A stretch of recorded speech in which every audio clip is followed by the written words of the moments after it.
الحمد للہ رب العالمین والصلاة والسلام علی سید المرسلین وعلی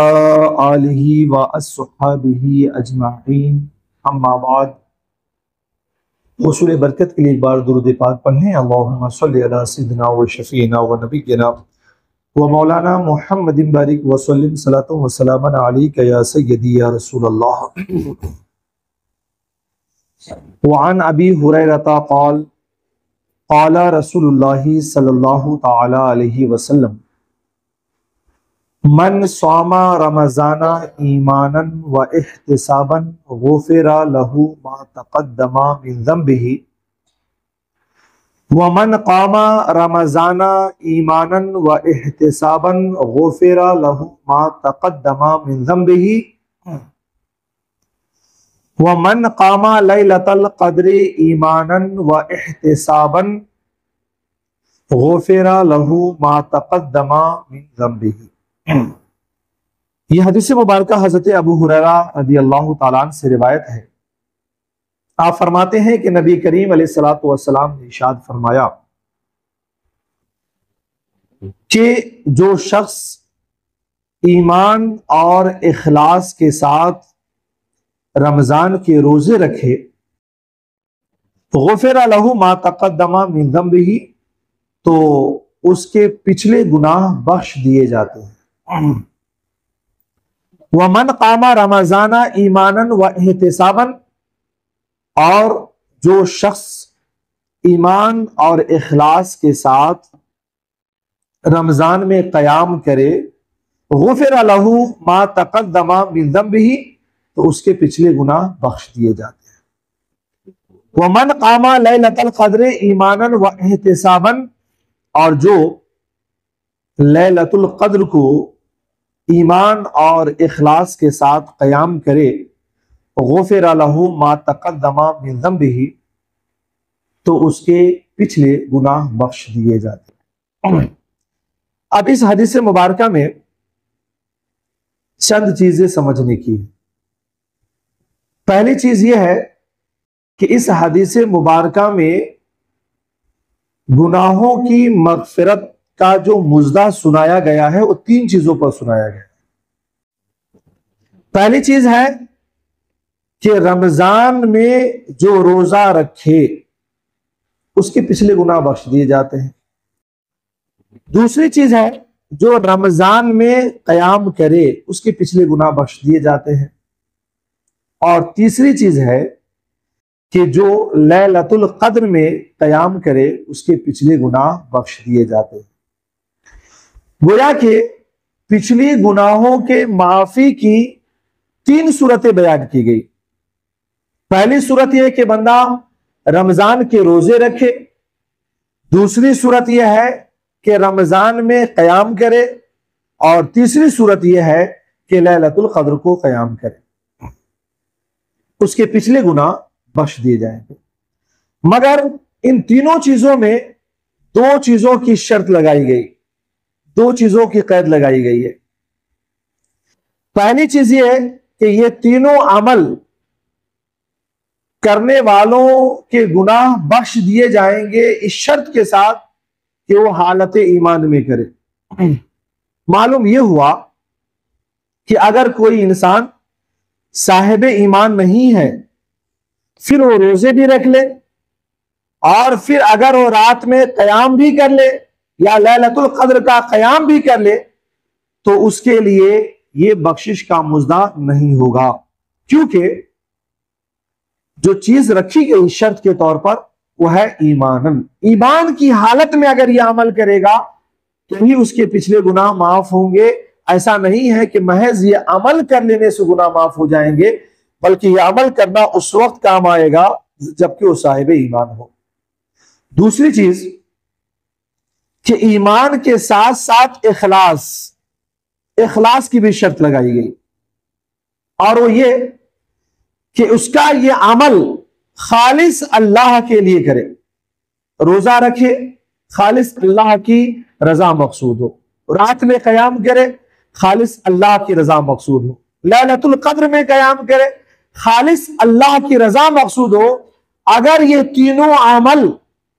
کوئی اخلاص کو چھوڑ کر، اللہ کی رضا کی نیت کو چھوڑ کر کسی اور نیت سے کرتا ہے تو بھی اس مزدہ سے وہ محروم رہے گا۔ لہذا رمضان کا جو مہینہ آ رہا ہے اس میں ہماری یہ تینوں عبادتیں، بلکہ ہم تو مومن ہیں ہی،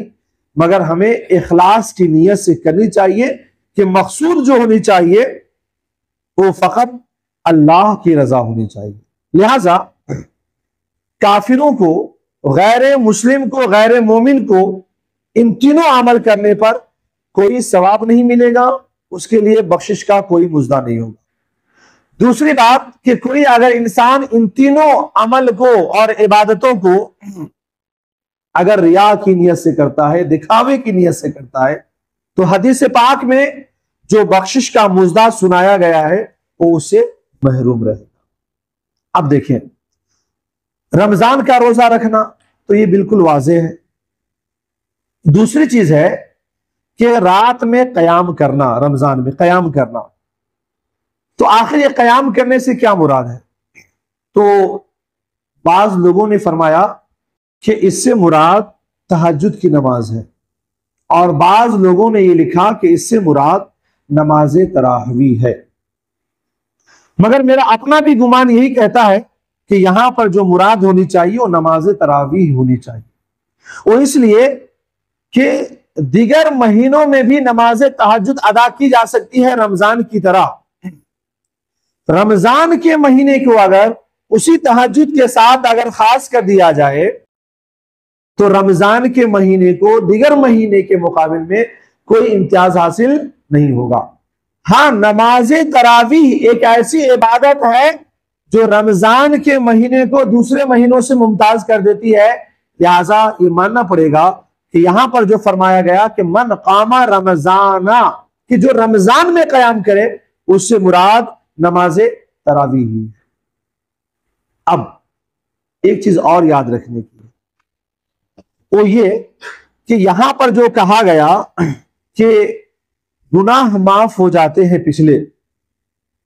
تو کیا اس کے پچھلے سارے گناہ معاف ہو جاتے ہیں؟ تو اس بات کو یاد رکھیں کہ رمضان کے روزے رکھنے اور رات میں قیام کرنے یا لیلۃ القدر کے قیام کرنے سے پچھلے وہ گناہ معاف ہوتے ہیں جو گناہ صغیرہ ہیں، چھوٹے گناہ ہیں۔ اگر بڑے گناہ ہیں، گناہ کبیرہ ہے، مثال کے طور پہ نماز کو ترک کر دینا، ماں باپ کی نافرمانیاں کرنا، شراب پینا، چوری کرنا، زنا کرنا، یہ سب گناہ کبیرہ ہے، یہ ان عبادتوں سے معاف نہیں ہوتے ہیں، بلکہ اس کے معافی کی کیا صورت ہے اس پر کبھی تفصیلی گفتگو کروں گا۔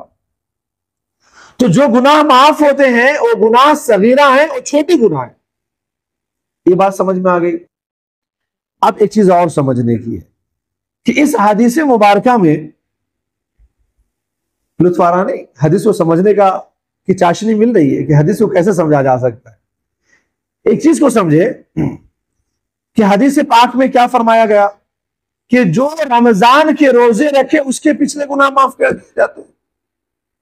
پھر فرمایا کہ جو رمضان کی راتوں میں قیام کرے اس کے پچھلے گناہ معاف کر دیے جاتے ہیں، اور جو لیلۃ القدر میں قیام کرے اس کے بھی پچھلے گناہ معاف کر دیے جاتے ہیں۔ تو اب تین عمل پر پچھلے گناہوں کے معافی کی صورت بیان کی گئی۔ جب حدیث پاک میں یہ کہہ دیا گیا کہ روزہ رکھ لینے سے پچھلے گناہ معاف ہو جاتے ہیں، اور جب معاف ہو گئے تو پھر رات میں قیام کرنے کی کیا حاجت؟ کیونکہ اس عمل سے بھی وہی فائدہ ملنے والا ہے جو روزہ رکھ کے مل چکا ہے، تو پھر اس عمل کا کیا فائدہ؟ اور پھر لیلۃ القدر میں قیام کرنے کا کیا فائدہ؟ کیونکہ اس پر بھی وہی ثواب ہے جو روزہ رکھ کر کے مل چکا ہے، تو پھر الگ سے اس عمل کا کیا فائدہ؟ کیونکہ تینوں عمل پر تو یہی بتایا گیا کہ اس کے گناہ معاف کر دیے جاتے ہیں۔ تو اب علماء کرام نے اس کی وضاحت کی ہے، وہ یہ بیان کی ہے کہ گناہ صغیرہ کی کئی صورتیں ہیں۔ پہلی توضیح یہ بیان کی کہ بعض صغیرہ گناہ روزہ رکھنے سے معاف ہو جاتے ہیں، بعض صغیرہ گناہ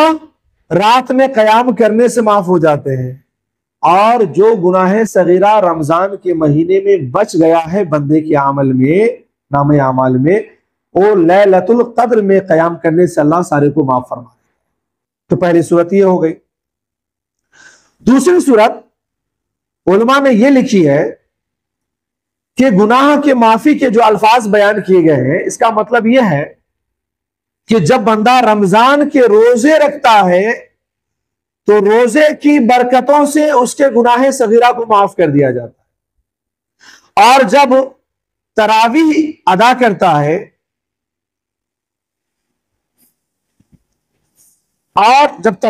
کرتا ہے تو اس کے گناہ کبیرہ وہ ہلکے پڑ جاتے ہیں، اور پھر جب شب قدر میں قیام کرتا ہے تو اللہ کریم اس کے درجات کو بڑھا دیتا ہے۔ ظاہر سی بات ہے کہ روزہ رکھا، گناہ صغیرہ معاف ہو، اور تراویح ادا کرنے سے گناہ کبیرہ ہلکے ہو جاتے ہیں۔ ایک تو مطلب یہ ہے کہ تراویح کی یہ برکتیں ہیں کہ انسان گناہ کبیرہ کی طرف قدم نہیں بڑھاتا ہے، اور ایک یہ ہوتا ہے کہ اس گناہوں کی جو نحوست ہے، اللہ کریم اس نحوست کو اس سے اس طرح دفاع کر دیتا ہے کہ پھر آئندہ گناہ کبیرہ کی طرف قدم نہیں بڑھاتا ہے۔ اور پھر یہ کہ اس کو ہلکا کرنے کا مطلب یہ ہے کہ اس گناہ کبیرہ پر جو سزا ملنی تھی، اللہ کریم اس سزا میں تخفیف فرما دیتا ہے، کمی فرما دیتا ہے۔ ایسے بہت ساری حدیثوں سے ثابت ہے کہ ایک گناہ پر جو سزا دی جانی تھی بندے کے کسی عمل سے، اللہ کریم اس سزا کو ہلکے میں تبدیل فرما دیتا ہے۔ تو تین چیزوں پر جو مزدہ سنایا گیا ہے اس کی یہی صورتیں ہیں کہ اولاً گناہ صغیرہ معاف ہو جاتے ہیں، دوم عمل کرنے سے گناہ کبیرہ ہلکے ہو جاتے ہیں، اور تیسری چیز یہ ہے کہ اس کے درجات بڑھا دیے جاتے ہیں۔ تو اس حدیث کا جو مفہوم تھا وہ مکمل طور سے واضح کر دیا گیا۔ وقت ہے تو ایک حدیث اور پڑھ دوں، ایک اور حدیث پڑھ دی جائے۔ چلیے آگے کی حدیث مبارکہ، یہ بھی حدیث مبارکہ حضرت ابو ہریرہ رضی اللہ تعالیٰ عنہ سے روایت ہے۔ نبی کریم علیہ الصلوۃ والسلام نے فرمایا کہ کل عمل ابن آدم یضاعف الحسنۃ بعشر امثالها الى 700 ضعف۔ قال اللہ تعالی الا الصوم فانه لي وانا اجزی به يدعو شهوته وطعامه من اجلی للصائم فرحتان، فرحۃ عند فطره وفرحۃ عند لقاء ربه، ولا خلوف فم الصائم اطیب عند اللہ من ریح المسک والصیام جنۃ، واذا کان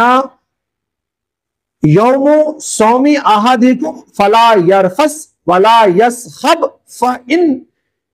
صابہ احد اذ قاتلہ فلیقل انی امرؤ صائم۔ حضرت ابو ہریرہ سے مروی ہے، آقا کائنات نے ارشاد فرمایا کہ کل عمل ابن آدم یضاعف الحسنہ، کہ اولاد آدم میں سے ہر انسان کی ساری نیکیاں 10 گنے سے لے کر 100 گنے تک بڑھا دی جائیں گی۔ یعنی انسان جو بھی عمل کرتا ہے اس عمل کا جو ثواب ہے اور اس کا جو اجر ہے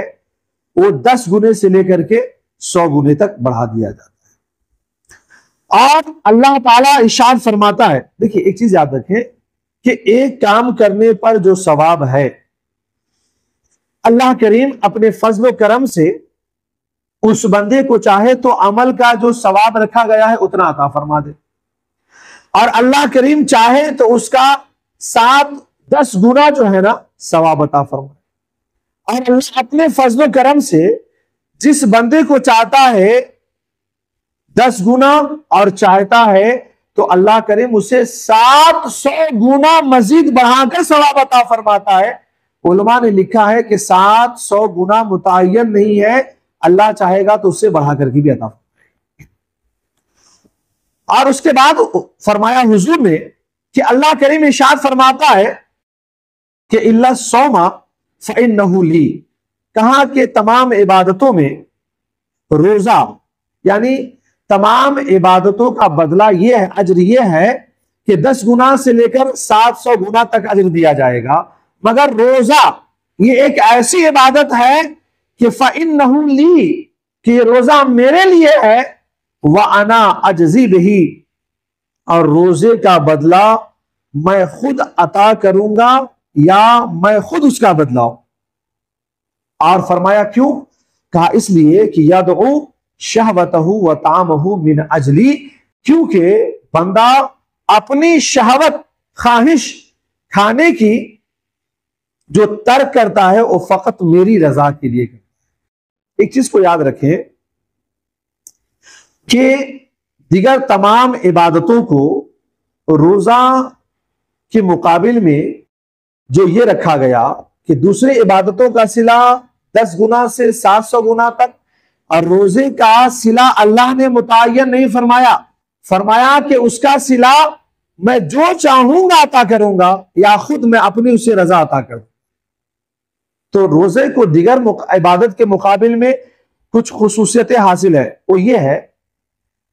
کہ دیگر عبادتوں میں اللہ کی اطاعت پائی جاتی ہے، نماز پڑھو اللہ کی فرما برداری ہے، حج کرو اللہ کی فرما برداری ہے، زکات دو اللہ کی فرما برداری ہے، مگر روزے میں حال یہ ہے کہ اللہ کی اطاعت بھی پائی جاتی ہے اور خدا سے عشق کرنا بھی پایا جاتا ہے۔ کیوں؟ وجہ یہ ہے کہ جب انسان کسی کے عشق میں مبتلا ہوتا ہے تو آپ نے فطری طور پہ دیکھا ہوگا کہ وہ کھانا کم کر دیتا ہے، وہ پینا کم کر دیتا ہے اور رونا زیادہ شروع کر دیتا ہے۔ عام طور سے دیگر عبادتوں میں کھانے پینے اور رونے کا کوئی تصور نہیں ہے، مگر روزہ ایک ایسی عبادت ہے کہ بندہ چاہ کر کے بھی خدا سے عشق کا وہ تصور رکھتا ہے کہ کھانا بھی کم کر دیتا ہے، پینا بھی کم کر دیتا ہے، بلکہ دن میں تو مکمل طور سے بندی کر دیتا ہے۔ تو علماء نے لکھا ہے کہ دیگر عبادتوں میں اطاعت کا تصور ہے، روزے میں اطاعت کے ساتھ ساتھ خدا سے عشق کا بھی تصور ہے۔ اس لحاظ سے اللہ نے دیگر عبادتوں کے مقابل میں روزے کا اجر بھی الگ رکھا ہے۔ اور دوسری چیز یہ ہے کہ دیگر عبادتوں کی ایک صورت ہے، روزے کی کوئی شکل صورت نہیں ہے۔ نماز ہے ایک ڈھانچہ ہے، حج ہے ایک ڈھانچہ ہے، زکات ہے کسی کو دینا ہے، لہذا اس میں دکھاوا پایا جا سکتا ہے، مگر روزے جیسی عبادت میں دکھاوے کا کوئی تصور نہیں ہو سکتا، اس لیے کہ روزے کی کوئی شکل اور صورت نہیں ہے، لہذا روزہ ریا اور دکھاوے سے مکمل طور سے پاک ہے، اس لیے اللہ کریم نے دیگر عبادتوں کے مقابل میں روزے کا اجر بھی بالکل الگ رکھا ہے۔ اور تیسری چیز یہ ہے کہ روزے کا صلہ الگ کیوں ہے، بہت خاص بات ہے، سننے مزہ آئے گا، اور وہ یہ ہے کہ کل قیامت کے دن اگر کسی نے کسی کا حق مار رکھا ہے یا کسی نے کسی پر ظلم کر رکھا ہے تو اللہ کریم مظلوم کو یہ اختیار دے گا کہ ظالم کی عبادت سے وہ جو چاہے لے لے، حتیٰ کہ فرمایا گیا کہ 3 پیسے اگر کسی نے قرض لے رکھے ہیں تو مقروض قرض جس کے لے رکھے ہیں وہ انسان قرض لے کر رکھنے والوں کی 700 نمازیں چھین سکتا ہے۔ 3 پیسے کی بات بتائی گئی ہے کہ اس کے بدلے میں 700 نمازیں وہ چھین سکتا ہے، یعنی دیگر تمام عبادتوں کے مقابل میں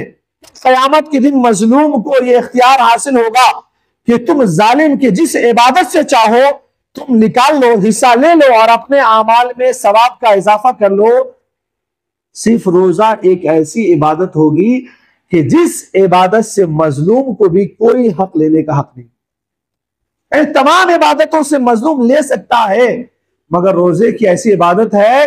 کہ اللہ کریم اس سے لینے کا اختیار کسی کو نہیں دے گا، اس لیے اس کا صلہ بھی اتنا الگ رکھا کہ سنو یہ عبادت میرے لیے ہے، میں اس کا صلہ ہوں، اس سے کوئی صلہ کسی سے نہیں کوئی کاٹ سکتا ہے، تو یہ خصوصیت حاصل ہے، اس لحاظ سے اس کا اجر بھی بالکل الگ سے رکھا گیا۔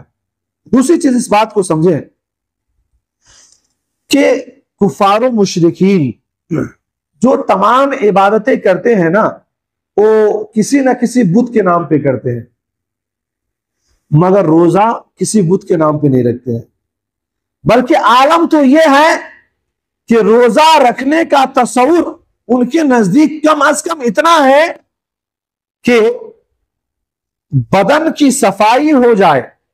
بیماری سے دفاع ہو جائے۔ کفار و مشرکین سے اگر آپ معلوم کریں گے تو اس سے آپ کو اندازہ ہوگا کہ ان کے نزدیک اپاس جو رکھنا پایا جاتا ہے، یہ اپاس رکھنا بھی ان کے نزدیک یہ کسی بت کے لیے نہیں ہوتا ہے، یا تو خالص ایک ایسی ذات کے لیے ہوتا ہے جس ذات کا تصور وہ بت کی شکل میں نہیں رکھتے ہیں، یا پھر وہ بدنی فائدے کے لیے یہ عبادت کرتے ہیں۔ تو یہ چیزیں ہو گئی۔ اب حضور نے فرمایا، چونکہ وقت بہت زیادہ ہو رہا ہے، انشاءاللہ العزیز آنے والے حدیث کا جو ٹکڑا ہے انشاءاللہ اس کی وضاحت ہم کل کریں گے۔ اللہ کریم ہم تمام لوگوں کو بہتر عمل کی توفیق عطا فرمائے۔ وما علینا الا البلاغ۔